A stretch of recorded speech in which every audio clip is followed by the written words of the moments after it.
একটা জিনিস দেখা যাচ্ছে যে নারীর আঁচল কোথাও গিয়ে ভুলুণ্ঠিত, এবং আমরা সোশ্যাল মিডিয়া স্ক্রল করলে অনেক সময় দেখতে পাই যে বাড়ির যারা গৃহকর্ত্রী, গৃহিণী, ছাত্রীরা, তারা এমন কিছু ভাবে নিজেকে শো অফ করছে বা শোকেস করছে যেটা কোথাও গিয়ে সমাজের কল্যাণকর তো নয়, হয়তো অনেক ক্ষেত্রে হানিকারক। কিছু পয়সা উপার্জনের জন্য তারা এগুলো করছে।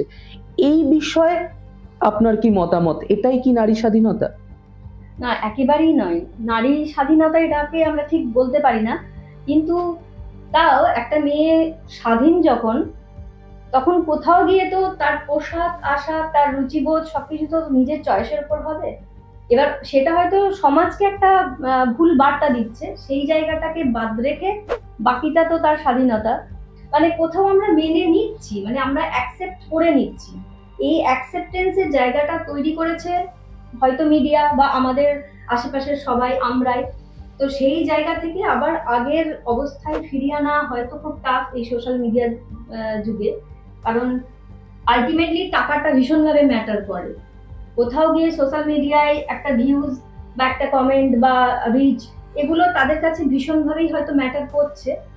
সেই কারণেই আজকে এই অবক্ষয় বলা যায়। দেখুন, ধরুন বাড়িতে ঘরের মধ্যে জল আসছে, ঠিক আছে, আমাকে জানতে হবে জলটা কোথা থেকে আসছে, আমাকে ঠিক সোর্সটাকে গিয়ে বন্ধ করতে হবে। এখানে একটা বিষয় আছে, কনজিউমার প্রোডাক্ট। অবশ্যই। আপনার মার্কেটে সেই প্রোডাক্টই অ্যাভেলেবল হয় যেটার জন্য কনজিউমার আছে। যদি কনজিউমার না থাকে তাহলে কিন্তু প্রোডাক্ট থাকবে না। তার মানে কোথাও আমরা কোথাও এই ধরনের জিনিসগুলোকে আমরা ভিউ করছি। যদি ভিউ এই ধরনের, আপনি একটা আজকে ভালো জিনিস পোস্ট করুন, আজকে একটা শিক্ষামূলক কোনো জিনিস পোস্ট করুন, আপনি দেখবেন আপনার সেই মতো রিচ নেই। কিন্তু আপনি যখনই এই ধরনের কেউ কন্টেন্ট পোস্ট করছে, দেখবেন তার সেই পোস্টে রিচ আসছে।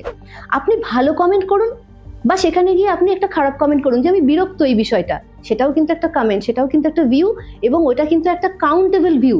আপনি হয়তো খুব অপছন্দ করেছেন বিষয়টা, কিন্তু আপনি কমেন্ট করেছেন।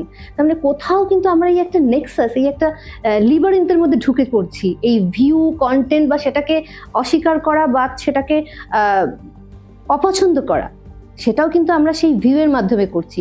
এটা একটা গোলকধাঁধা। এইটাকে বন্ধ করতে হলে নারী স্বাধীনতা বন্ধ, মানে আমার সেই জুতো আবিষ্কারের কথা মনে পড়ছে। মানে আপনি তো সারা পৃথিবীটাকে মুড়ে দিতে পারেন না, আপনাকে যেটা করতে হবে সমাধান খুঁজতে হবে।